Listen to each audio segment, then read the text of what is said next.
ദിവ്യബോധനം ഗ്രന്ഥാവലി 20-ാമത്തെ പുസ്തകമാണ് ഭൂമിയിൽ പറുദീസ.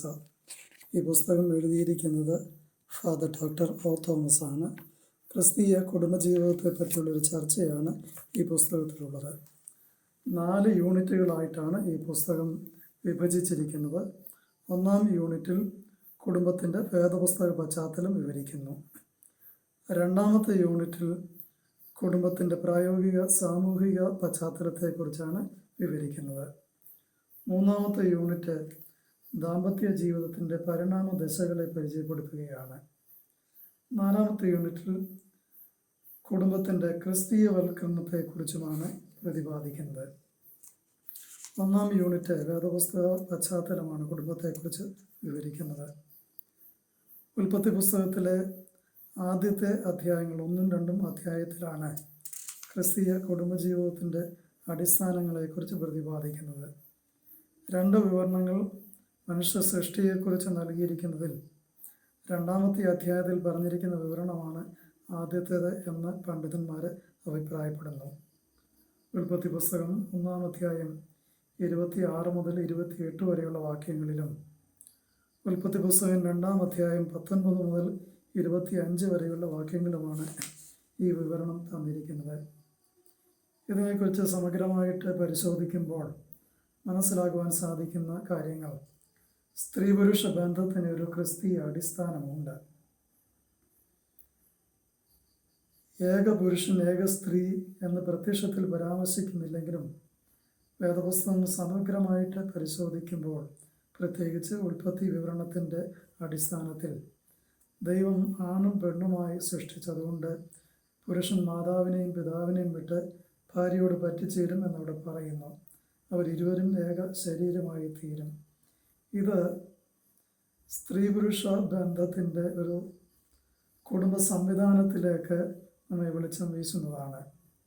കുടുംബത്തിൽ കുഞ്ഞുങ്ങളുടെ സ്ഥാനത്തെക്കുറിച്ചും വ്യക്തമായിട്ട് ഈ ഭാഗം പ്രതിപാദിക്കുന്നുണ്ട്. യഹൂദ പശ്ചാത്തലത്തിലുള്ള കുടുംബ സംവിധാനത്തെക്കുറിച്ചും നല്ലൊരു വിവരണം ഈ പുസ്തകത്തിൽ നൽകുന്നുണ്ട്. ഭാര്യാഭർത്തൃ ബന്ധം ദൈവം കൂട്ടിച്ചേർത്തതാണ് എന്ന ചിന്ത യഹൂദന്മാർക്ക് ആദ്യം മുതലേ ഉണ്ടായിരുന്നു എന്ന് പറയുവാനായിട്ട് സാധിക്കത്തില്ല. ഇസ്രയേലും യഹോവയും തമ്മിലുള്ള ഉടമ്പടി പോലെയാണ് ഭാര്യാഭർത്താക്കന്മാരുടെ ബന്ധം എന്ന് ഉള്ള ചിന്ത പ്രവാചക കാലം മുതൽ പ്രത്യക്ഷത്തിൽ കാണുവാനായിട്ട് സാധിക്കുന്നത്. എന്നാൽ ആദ്യം മുതൽ തന്നെ സ്വന്തം ചാർച്ചക്കാരിൽ നിന്നും കുലത്തിൽ നിന്നും ഭാര്യമാരെ സ്വീകരിക്കണം എന്ന് നിർബന്ധിച്ചിരുന്നതായിട്ട് നമുക്ക് കാണാൻ സാധിക്കും. എന്നാൽ അതേസമയം തന്നെ പുറജാതികളിൽ നിന്നും ഭാര്യമാരെ സ്വീകരിച്ചതായിട്ടുള്ള ചരിത്രങ്ങളും കാണുവാനായിട്ട് കഴിയും. ദൈവം കൂട്ടിച്ചേർക്കുന്നതാണ് കുടുംബമെന്ന് പ്രത്യക്ഷമായിട്ട് സൂചിപ്പിച്ചില്ലെങ്കിലും യഹൂദ പാരമ്പര്യത്തിൽ പൊതുവെ കുടുംബാംഗങ്ങളെ ഒരുമിച്ച് നിർത്തുന്നതിൽ മതത്തിനുള്ള സ്ഥാനത്തെക്കുറിച്ച് വ്യക്തമായിട്ട് പ്രതിപാദിക്കുന്നുണ്ട്. യഹൂദന്മാരുടെ കുടുംബ ബന്ധങ്ങൾ ഏകഭാര്യത്വമായിരുന്നു എന്ന് പറയുവാൻ സാധിക്കുകയില്ല. ഒരു ഭാര്യയ്ക്ക് ഒരു ഭർത്താവ് എന്നുള്ള നിയമം അവരങ്ങനെ നിലനിർത്തിയൊന്നും ഇല്ല. ആദ്യകാലങ്ങളിൽ ഒന്നിൽ കൂടുതൽ ഭാര്യമാരെ സ്വീകരിക്കുവാൻ അനുവദിച്ചിട്ടുണ്ട്. ചുറ്റുപാടുകളുടെ സ്വാധീനം കൊണ്ടാകാം, ചുറ്റുപാടുമുള്ള സംസ്കാരങ്ങളുടെ സ്വാധീനം കൊണ്ടാകാം യഹൂദ പാരമ്പര്യത്തിൽ പൊതുവായിട്ട് പുരുഷ മേധാവിത്വമാണ് നിലനിന്നിരുന്നത്. അതേപോലെ തന്നെ കുടുംബത്തിൽ കുഞ്ഞുങ്ങൾക്ക് ഒരു പ്രത്യേക സ്ഥാനം ഉണ്ടായിരുന്നു. സ്ത്രീയും പുരുഷനും തമ്മിലുള്ള പരസ്പര കൂട്ടായ്മ എന്നതിനേക്കാൾ പ്രാധാന്യം മക്കൾക്കുണ്ടായിരുന്നോ എന്ന് പലപ്പോഴും സംശയിച്ചു പോകാം. ലൈംഗികതയെക്കുറിച്ചും വ്യക്തമായ ധാരണകൾ അവർക്കുണ്ടായിരുന്നു. പ്രത്യക്ഷമായ പരാമർശങ്ങൾ അധികം കാണുന്നില്ലെങ്കിൽ തന്നെയും സ്ത്രീ പുരുഷ ബന്ധത്തിന് ഒരു പ്രത്യേക സ്ഥാനമുണ്ടായിരുന്നു. വ്യഭിചാരം ചെയ്യുന്നത് കൽപ്പനാ ലംഘനമായിട്ടും യഹൂദന്മാർ കണക്ക് കൂട്ടിയിരുന്നു. എന്നാൽ പ്രവാചക കാലം വന്നപ്പോഴത്തേക്കിനും ഭാഗത്ത് ഇസ്രയേലും യഹോവയും തമ്മിലുള്ള ഉടമ്പടിക്ക് സമാനമായി ചിത്രീകരിക്കുവാൻ വേണ്ടി പ്രവാചകന്മാർ പ്രത്യേകമായിട്ട് ശ്രദ്ധിച്ചിരുന്നു. ഒരു ഉന്നതമായ സ്ഥാനം കുടുംബത്തിന് കൊടുക്കുന്നത് പ്രവാചകന്മാരുടെ എഴുത്തുകളിലൊക്കെയും ഉണ്ടായിരുന്നു. ക്രിസ്തുവിൻ്റെ പ്രബോധനങ്ങളിൽ കടന്നു വരുമ്പോഴേക്കിനും യഹൂദ സമ്പ്രദായത്തിലെ നല്ല വശങ്ങളെ പൂർണ്ണമായിട്ട് അംഗീകരിച്ചുകൊണ്ട് ഒരു നിലപാടാണ് ക്രിസ്തു കുടുംബത്തെയും വിവാഹത്തെയും കുറിച്ച് പറഞ്ഞിരുന്നത്. മത്തായി ശ്ലീഹ എഴുതിയ സുവിശേഷം 19-ാം അധ്യായത്തിൻ്റെ 3 മുതൽ 12 വരെയുള്ള ഭാഗത്താണ് യേശു ക്രിസ്തു കുടുംബത്തെക്കുറിച്ച് പ്രത്യക്ഷമായ പഠിപ്പിക്കലുകൾ നൽകുന്നത്. ഇതുകൂടാതെ ചില സാഹചര്യങ്ങൾ, ഉദാഹരണത്തിന് കാനാവിലെ കല്യാണത്തിൻ്റെ വിരുന്നിൽ പങ്കെടുക്കുന്നത്, അത്തരം സാഹചര്യങ്ങളൊക്കെയും കുടുംബജീവിതത്തെക്കുറിച്ചുള്ള വളരെ പോസിറ്റീവായിട്ടുള്ള കാഴ്ചപ്പാട് യേശുവിനുണ്ടായിരുന്നു എന്ന് നമുക്ക് കാണാനായിട്ട് സാധിക്കും. കുടുംബത്തെക്കുറിച്ചുള്ള വ്യക്തമായ കാഴ്ചപ്പാടുകൾ പൗലോസ്ലീഹായുടെ എഴുത്തുകളിൽ ഉണ്ട്. അദ്ദേഹം കൃത്യമായും പറയുന്നുണ്ട്, വിവാഹം എല്ലാവർക്കും മാന്യവും കിടക്ക നിർമ്മലവും ആയിരിക്കട്ടെ എന്ന്. 2 ഭാഗങ്ങളിലാണ് പൗലോസ്ലീഹ വിവാഹത്തെക്കുറിച്ചും കുടുംബജീവിതത്തെക്കുറിച്ചും വ്യക്തമായിട്ട് വിവരിക്കുന്നത്. കൊരിന്ത്യർക്ക് എഴുതിയ 1-ാം ലേഖനം 7-ാം അധ്യായത്തിലും എഫേസ് ലേഖനം 5-ാം അധ്യായത്തിലും ഈ വിവരണങ്ങൾ നൽകുന്നുണ്ട്.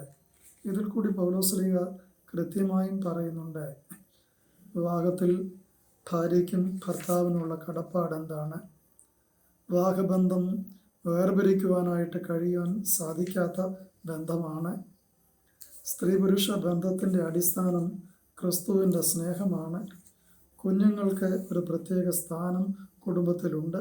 ഇതെല്ലാം പൗലോസ്ലീഹ വിവരിക്കുന്നുണ്ട്. ഓർത്തഡോക്സ് സഭയുടെ പഠിപ്പിക്കലുകൾ നോക്കുമ്പോഴും വിവാഹത്തെ ഒരു കൂദാശയായിട്ടാണ് കാണുന്നത്.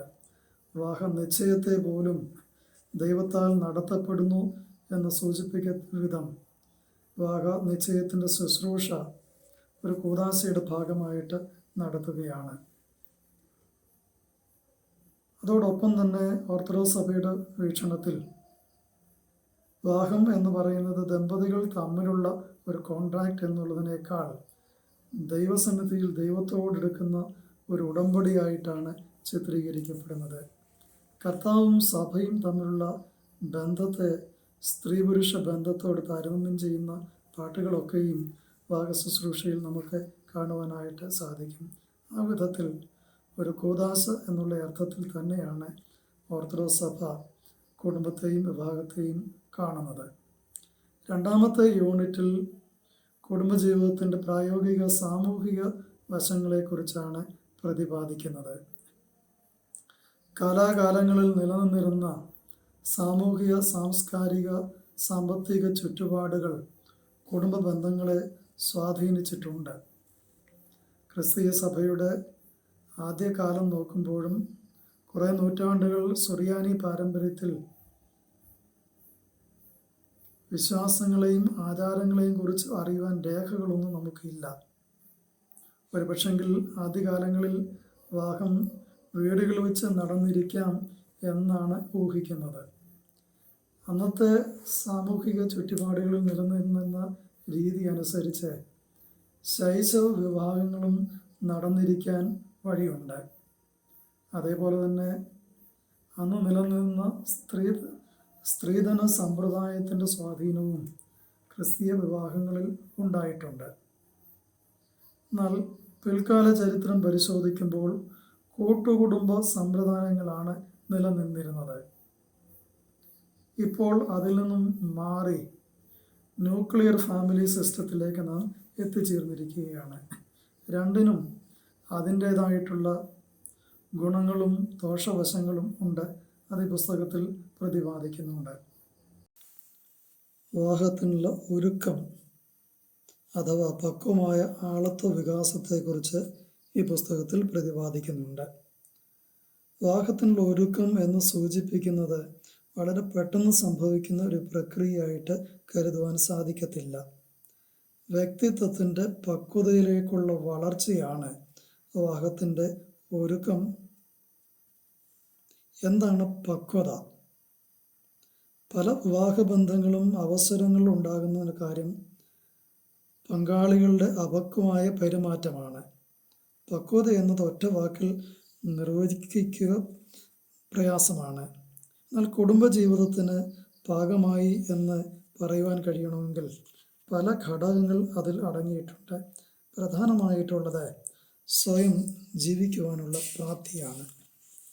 പ്രായത്തിനനുസരിച്ച് പെരുമാറുവാൻ ഉള്ള കഴിവ്, സുഖദുഃഖങ്ങളെ സമചിത്തതയോടെ നേരിടുവാനുള്ള കഴിവ്, ഭാവിയിൽ ഉന്നതമായ ലക്ഷ്യങ്ങൾ നേടുവാൻ വേണ്ടി ഇപ്പോൾ കഷ്ടപ്പെടുവാനുള്ള സന്നദ്ധത, എതിരഭിപ്രായമുള്ളവരെയും ആദരിക്കുവാനും അവരുമായി ചേർന്നു പോകുവാനുള്ള കഴിവ്, തെറ്റിനെ തെറ്റായി അംഗീകരിക്കുവാനുള്ള മാനസിക വളർച്ച, അതേപോലെ തന്നെ വികാരങ്ങളെ നിയന്ത്രിക്കുവാനുള്ള കഴിവ്, തന്നിഷ്ടം പ്രവർത്തിക്കുന്നതിനും അമിതാശ്രയത്തിനും മധ്യയുള്ള പക്വമായ ഒരു ശാസ്ത്രീയ ശീലം, സമയവും പണവും പക്വതയോടെ ഉത്തരവാദിത്വത്തോടെ ചിലവഴിക്കുവാനുള്ള പക്വത, ഇതൊക്കെ അടങ്ങിയിരിക്കുന്നതാണ് വിവാഹത്തിലേക്ക് പ്രവേശിക്കുന്നതിനുള്ള പക്വത എന്ന് പറഞ്ഞാൽ.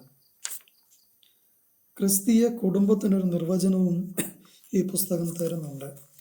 ഒറ്റ വാക്കിൽ ക്രിസ്തീയ കുടുംബത്തെ നിർവചിക്കുക പ്രയാസമാണെങ്കിലും കുടുംബം സ്വർഗത്തിൻ്റെ ഒരു ചെറിയ പതിപ്പാണെന്നുള്ള ആശയം വളരെ അനുയോജ്യമായിട്ടുള്ള ഒരു നിർവചനമാണ്. Christian home is A miniature heaven on earth. ക്രിസ്തീയ കുടുംബത്തിന് ഒരു ദൈവിക അടിസ്ഥാനവും ദൈവിക ഉദ്ദേശമുണ്ട് എന്ന് നാം കണ്ടതാണല്ലോ. എന്താണ് ക്രിസ്തീയ വീക്ഷണത്തിൽ കുടുംബത്തിൻ്റെ ആത്യന്തികമായിട്ടുള്ള ലക്ഷ്യം? കുടുംബജീവിതത്തിൻ്റെ ആത്യന്തിക ലക്ഷ്യം എന്ന് പറയുന്നത് മനുഷ്യനെ ദൈവീകരിച്ച് ദൈവവുമായി സമ്പൂർണവും നിത്യവുമായ കൂട്ടായ്മയിലേക്ക് നയിക്കുക എന്നതാണ്. ദൈവരാജ്യം, നിത്യജീവൻ, രക്ഷ എന്നൊക്കെ ഈ അനുഭവത്തെ വിവിധ വാക്കുകളിൽ കൂടെ നമുക്ക് ചിത്രീകരിക്കാം. അങ്ങനെ മനുഷ്യനെ സമ്പൂർണ്ണ രക്ഷയിലേക്ക് നയിക്കുവാൻ ദൈവം കൽപ്പിച്ചാക്കിയ ഏറ്റവും പ്രധാനപ്പെട്ട ഘടകമാണ് കുടുംബം. ഈ നിലയിൽ നോക്കുമ്പോൾ ക്രിസ്തീയ കുടുംബത്തിന് പ്രധാനമായും 2 ധർമ്മങ്ങളാണുള്ളത്. വ്യക്തിയെ ദൈവ വിളിക്കനുസരിച്ച് ജീവിക്കുവാനും പ്രവർത്തിക്കുവാനും തക്കവണ്ണം വളർത്തിയെടുക്കുക. ലോകത്തെ രക്ഷയുടെ പൂർണ്ണതയിലേക്ക് നയിക്കുന്ന ദൈവിക പദ്ധതിയിൽ പങ്കുചേർന്നുകൊണ്ട് സമൂഹത്തെ രൂപാന്തരപ്പെടുത്തുക. ക്രിസ്തീയ മൂല്യങ്ങൾ കുടുംബ ബന്ധങ്ങളിൽ എവിടെയെല്ലാം പ്രകടമാക്കണമെന്നും ഈ പുസ്തകം വിവരിക്കുന്നുണ്ട്.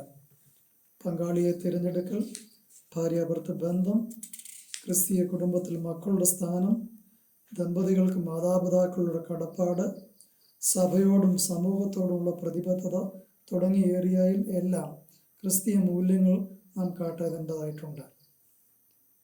പങ്കാളിയെ തിരഞ്ഞെടുക്കുന്നത് പ്രധാനപ്പെട്ട ഒരു കാര്യമാണ്. പങ്കാളികളെ തിരഞ്ഞെടുക്കുന്നതിനെക്കുറിച്ച് എന്തെങ്കിലും മാനദണ്ഡങ്ങൾ വേദപുസ്തകം പരാമർശിക്കുന്നതായിട്ട് കാണുന്നില്ല. ഇസാക്കിന് സ്വന്തം കുലത്തിൽ നിന്നൊരു പങ്കാളി എടുക്കാൻ അബ്രഹാം ഒരു ദാസനെ അയച്ചതായിട്ട് ഉൽപ്പത്തി പുസ്തകം 24-ാം അധ്യായത്തിൽ വായിക്കുന്നുണ്ട്. സ്വന്തം കുലം എന്നായിരുന്നു ഇവിടുത്തെ പ്രധാന മാനദണ്ഡം. പങ്കാളിയെ തിരഞ്ഞെടുത്ത് മക്കൾക്ക് കൊടുക്കുവാനുള്ള ചുമതല പിതാവിനുണ്ടായിരുന്നു എന്നും ഈ സംഭവത്തിൽ നിന്നും മനസ്സിലാക്കാം.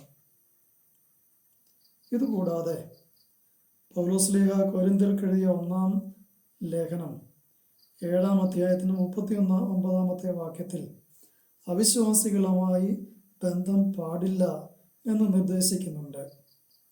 പങ്കാളിയെ തിരഞ്ഞെടുക്കുന്നതിനെക്കുറിച്ച് പ്രത്യക്ഷ തലത്തിൽ ഇതിൽ അധികം പരാമർശങ്ങളൊന്നും വേദപുസ്തകത്തിൽ കാണുന്നില്ല.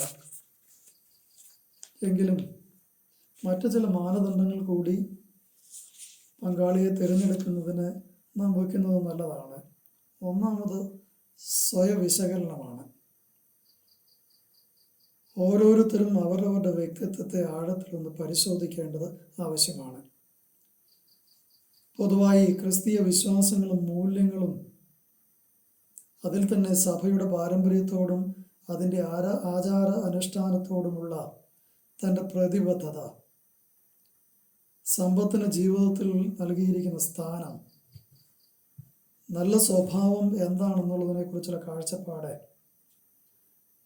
ഗ്രാമീണ ജീവിതത്തോടോ പട്ടണ ജീവിതത്തോടോ ഉള്ള പ്രത്യേക ആഭിമുഖ്യം, വൈകാരിക നിലവാരം, പങ്കാളിയുടെ ബാഹ്യ സൗന്ദര്യത്തിന് നൽകുന്ന പ്രാധാന്യം, വിദ്യാഭ്യാസ യോഗ്യത, കുടുംബത്തിൻ്റെ സാംസ്കാരിക നിലവാരം തുടങ്ങിയ എല്ലാ കാര്യത്തിലും സ്വന്തമായ ഒരു ധാരണ വിവാഹപ്രായം ആകുമ്പോഴേക്കും ഓരോരുത്തരും രൂപീകരിച്ചിരിക്കണം. എന്നാൽ അങ്ങനെ ഭാവിയിൽ കണക്ക് കൂട്ടുന്ന എല്ലാ കാര്യങ്ങളും അതേപടി നിവർത്തിക്കപ്പെടണം എന്നില്ല. മനസ്സുള്ള മാനദണ്ഡങ്ങളെ ഒരു മുൻഗണനാക്രമത്തിൽ നിശ്ചയിക്കുകയും അവയിൽ ഒത്തുതീർപ്പുണ്ടാക്കുന്നതും അല്ലാത്തതും തമ്മിലൊരു വിവേചനം കണ്ടെത്തുകയും ചെയ്യണം. ശാരീരികവും മാനസികമായ സമനില പാലിക്കുവാൻ കഴിവുണ്ടോ എന്ന് ശ്രദ്ധിക്കുന്നതാണ് മറ്റൊരു കാര്യം. വിശ്വാസത്തിലുള്ള ഐക്യവും പ്രധാനപ്പെട്ടതാണ്. സമാനമായ സാമ്പത്തിക വിദ്യാഭ്യാസ നിലവാരവും പ്രധാനപ്പെട്ടതാണ്. ലൈംഗികതയെക്കുറിച്ച് പക്വമായ ഒരു കാഴ്ചപ്പാട് ഉണ്ടായിരിക്കേണ്ടതും ആവശ്യമാണ്. വിവാഹ ജീവിതത്തിൻ്റെ വിവിധ ഘട്ടങ്ങളെക്കുറിച്ചും ഈ പുസ്തകത്തിൽ വിവരിക്കുന്നുണ്ട്. പ്രഥമ ഘട്ടം ദമ്പതികളുടെ വിവാഹത്തിൻ്റെ ആദ്യ ദിവസം മുതൽ ആരംഭിക്കുന്നതാണ്. അത് എത്ര വർഷം നീണ്ടു നിൽക്കും എന്നുള്ളതിനെക്കുറിച്ച് പ്രത്യേക കണക്കുകളൊന്നുമില്ല. എന്നാൽ ഈ ഘട്ടത്തെ സംഘർഷത്തിൻ്റെ കാലഘട്ടമായിട്ടാണ് പലരും ചിത്രീകരിക്കുന്നത്. അമേരിക്കയിലും ബ്രിട്ടനിലും യൂറോപ്പിലും മറ്റും നടന്നിട്ടുള്ള പഠനങ്ങൾ കാണിക്കുന്നത് വിവാഹമോചനങ്ങൾ മറ്റേത് പ്രായത്തേക്കാൾ അധികം ആദ്യത്തെ 5 വർഷത്തിനുള്ളിലാണ് നടക്കുന്നത് എന്നാണ്. അതുകൊണ്ട് തന്നെ ദാമ്പത്യ ജീവിതത്തിൻ്റെ ഏറ്റവും സംഘർഷപൂർണമായൊരു ഘട്ടമായിട്ടാണ് ആദ്യ വർഷത്തെ കാണുന്നത്. ഈ ഘട്ടം വിജയകരമായി തരണം ചെയ്യുന്നവർക്ക് പിൽക്കാലത്ത് സൗഭാഗ്യ ജീവിതം നയിക്കുവാൻ സാധിക്കും. ആദ്യകാല സംഘർഷങ്ങളുടെ കാരണങ്ങൾ പലതുണ്ട്. പാശ്ചാത്യ ലോകത്ത് ഇതിനെക്കുറിച്ച് പല പഠനങ്ങൾ നടന്നിട്ടുണ്ട്. അവർ കണ്ടെത്തിയിരിക്കുന്ന കാര്യങ്ങൾ അതേപടി നമുക്ക് ബാധകമല്ലെങ്കിലും ചില കാര്യങ്ങൾ നമ്മുടെ സാഹചര്യത്തിലും സംഭവിക്കാവുന്നതാണ്. ഒന്ന്, വിവാഹപ്രായമാണ്. ശരീരം പക്വമായെങ്കിലും മനസ്സ് ഭാഗമായിട്ടുണ്ടോ എന്നുള്ളതാണ്. പക്വതയില്ലാത്ത വിവാഹങ്ങൾ സംഘർഷത്തിൽ ചെന്ന് എത്താറുണ്ട്. വിവാഹത്തിന് മുമ്പുള്ള ലൈംഗിക ബന്ധങ്ങളും ഒരു വലിയ പ്രശ്നമായിട്ട് നിലനിൽക്കുന്നതാണ്. പാശ്ചാത്യ ലോകത്തെ ബഹുഭൂരിപക്ഷം യുവതി യുവാക്കളും വിവാഹത്തിന് മുമ്പ് തന്നെ ലൈംഗിക ബന്ധത്തിൽ ഏർപ്പെടുന്നവരാണ്. ആസ്വദിക്കേണ്ടതെല്ലാം നേരത്തെ ആസ്വദിച്ചു കഴിയുന്ന ദമ്പതികൾക്ക് അവരുടെ ദാമ്പത്യ ജീവിതത്തിൽ പ്രത്യേകിച്ച് ഒരു ഉന്മേഷവും താല്പര്യവും തോന്നുകയില്ല. പൊരുത്തങ്ങളെക്കാൾ കൂടുതൽ പൊരുത്തക്കേടുകളായിരിക്കും പിന്നീട് അവർക്ക് കാണുന്നത്. കുറ്റബോധമുള്ള മനസാക്ഷി എപ്പോഴും പ്രശ്നങ്ങളും സൃഷ്ടിച്ചുകൊണ്ടിരിക്കും. ഇത്തരം അനുഭവങ്ങളുള്ളവർക്ക് പങ്കാളികളെ അകാരണമായി സംശയമുണ്ടാകുന്നതും സ്വാഭാവികമാണ്. അതുകൊണ്ട് വിവാഹത്തിലേക്ക് കടന്നു വരുന്നതിന് മുമ്പ് തന്നെ എന്തെങ്കിലും ബലഹീനതകൾ സംഭവിച്ചിട്ടുണ്ടെങ്കിൽ ശരിയായ പശ്ചാത്താപത്തോടും അനുതാപത്തോടും ദൈവസന്നിധിയിൽ ഏറ്റുപറഞ്ഞ് കുമ്പസാരിച്ച് പുതുക്കം പ്രാപിച്ചതിന് ശേഷം മാത്രമേ വിവാഹത്തിലേക്ക് കടന്നു വരാവൂ. സ്വന്തമായ പാർപ്പിടത്തിൻ്റെ അസൗകര്യവും സാമ്പത്തിക ചുറ്റുപാടുകളുമാണ് മറ്റ് ഒരു പ്രശ്ന കാരണമായിട്ട് കണ്ടുപിടിച്ചിരിക്കുന്നത്. കുടുംബ ബന്ധങ്ങളിൽ ആത്മീയതയ്ക്ക് വളരെ സ്ഥാനമുണ്ട്. മതപരമായോ ആത്മീയമായോ യാതൊരു താല്പര്യമില്ലാത്ത ദമ്പതികളിൽ വിവാഹമോചനത്തെപ്പറ്റി ആലോചിക്കുന്നതും ചിന്തിക്കുന്നതും തീരുമാനമെടുക്കുന്നതും വളരെ പെട്ടെന്നാകുവാൻ സാധ്യതയുണ്ട്. ദമ്പതികളുടെ ജീവിതത്തിൽ മാതാപിതാക്കളുടെ അപക്വമായ ഇടപെടലും പല കുടുംബങ്ങളിലും പ്രശ്നങ്ങൾ ഉണ്ടാക്കാറുണ്ട്.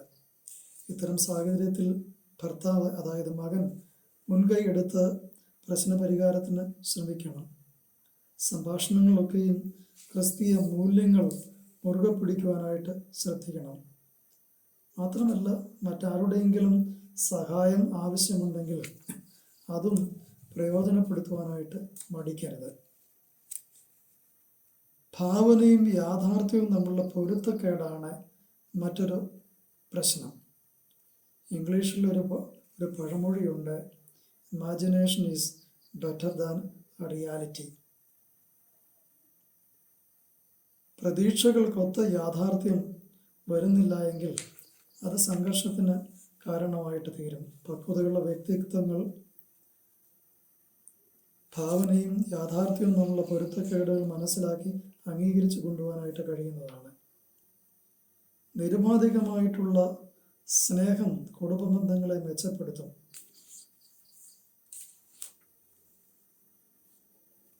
ഇതോടൊപ്പം തന്നെ ക്രിസ്തീയമായിട്ടുള്ള കാഴ്ചപ്പാടിൽ ഭാഗത്തിലേക്ക് പ്രവേശിക്കുന്നവർ കുടുംബജീവിതം ദൈവവുമായിട്ട് ചെയ്തിട്ടുള്ളൊരു ഉടമ്പടിയാണ് എന്ന് മനസ്സിലാക്കിക്കൊണ്ട് പ്രശ്നങ്ങളെ സമയത്തോടെ നേരിടുവാൻ ശ്രമിക്കുന്നതും കുടുംബജീവിതത്തിലെ സംഘർഷങ്ങൾ ലഘൂകരിക്കുവാനായിട്ട് കഴിയുന്നതാണ്. ആദ്യഘട്ടത്തിൽ തന്നെ ഉണ്ടാകുന്ന മറ്റൊരു പ്രധാനപ്പെട്ട കാര്യമാണ് ഒരു കുഞ്ഞിൻ്റെ ആഗമനം, ഒരു നവാതിഥിയെ സ്വീകരിക്കുക എന്നുള്ളത്. കുടുംബം പൂർണ്ണതയിലെത്തുന്നത് അന്നേരമാണ്. ഒരു കുഞ്ഞിനെ കൂടി ലഭിച്ചു കഴിയുമ്പോഴാണ് കുടുംബമായിട്ട് തീരുന്നത്. ഭാര്യയും ഭർത്താവും കൂടിച്ചേരുമ്പോൾ ദമ്പതികളെ ആകുന്നുള്ളൂ. ഒരു കുഞ്ഞൂടെ കൂടി വരുമ്പോഴാണ് യഥാർത്ഥത്തിൽ കുടുംബം ആകുന്നത്. ഒരു കുഞ്ഞു വരുമ്പോൾ പിതാവും മകനും ആയിട്ടുള്ള വ്യത്യസ്തങ്ങളായ റോളുകൾ പക്വതയോടെ ചെയ്യുവാനായിട്ട് സാധിക്കണം. 4-ാമത്തെ യൂണിറ്റിൽ കുടുംബജീവിതത്തെ ക്രിസ്തീയവൽക്കരിക്കുന്ന കാര്യങ്ങളെക്കുറിച്ച് വിവരിക്കുന്നുണ്ട്. കുടുംബജീവിതത്തിൻ്റെ എല്ലാ ഘട്ടങ്ങളിലും പ്രശ്നങ്ങൾ ഉണ്ടാകാറുണ്ട്. ദമ്പതികൾ അവയെ സ്വയം മനസ്സിലാക്കി ആവശ്യമായിരിക്കുന്ന ഉപാധികൾ സ്വീകരിക്കുന്നു എങ്കിൽ സംഘർഷങ്ങൾ ഏത് ഘട്ടത്തിലാണെങ്കിലും ലഘൂകരിക്കുവാനും ഇല്ലാതാക്കുവാനും കഴിയും. പ്രധാനമായിട്ട് ഇതിന് ശ്രദ്ധിക്കേണ്ടത് ആശയവിനിമയത്തിൻ്റെ ഇമ്പോർട്ടൻസ് ആണ്. ആശയവിനിമയത്തിൻ്റെ അഭാവം എല്ലാ വ്യക്തിബന്ധങ്ങളിലും ഉലച്ചിലുകൾ തട്ടാൻ കാരണമായിട്ട് തീരും. എന്നാൽ ഇതേപ്പറ്റി മനസ്സിലാക്കുവാൻ കഴിയുന്നത് പക്വതയുടെ ലക്ഷണമാണ്. എന്താണ് ആശയവിനിമയത്തിലെ വിടവ് എന്ന് പറഞ്ഞാൽ, നമ്മുടെ മനസ്സിലിരിപ്പ് നാം വെളിപ്പെടുത്താതെ തന്നെ നമ്മുടെ സ്നേഹിതരോ പങ്കാളികളോ അറിഞ്ഞിരിക്കണം, അല്ലെങ്കിൽ അറിയുന്നുണ്ട് എന്ന് തെറ്റായി ധരിച്ച് ഇടപെടുമ്പോൾ ഉണ്ടാകുന്ന കുഴപ്പങ്ങളാണ് കമ്മ്യൂണിക്കേഷൻ ഗ്യാപ്പ് എന്ന് പറയുന്നത്. ഉള്ളു തുറന്നുള്ള സംഭാഷണം കുടുംബജീവിതത്തെ ബലപ്പെടുത്താൻ ആവശ്യമാണ്. പ്രതീക്ഷകളും ആഗ്രഹങ്ങളും പങ്കുവയ്ക്കണം. സംഭവിച്ച കഴിഞ്ഞ കാര്യങ്ങളെപ്പറ്റി ഉള്ളു തുറന്ന് പങ്കിടുന്നതാണ് കമ്മ്യൂണിക്കേഷൻ എന്ന് പറഞ്ഞു. എന്നാൽ വരുവാനിരിക്കുന്ന കാര്യങ്ങളെക്കുറിച്ച് കൂടി, അതായത് ആശയങ്ങളും അഭിലാഷങ്ങളും പരസ്പരം ഉള്ളു തുറന്ന് പ്രകടിപ്പിക്കേണ്ടതും ആവശ്യമാണ്. കുടുംബബന്ധത്തിലെ വൈരുദ്ധ്യങ്ങളും ഒരു പ്രശ്നമാണ്.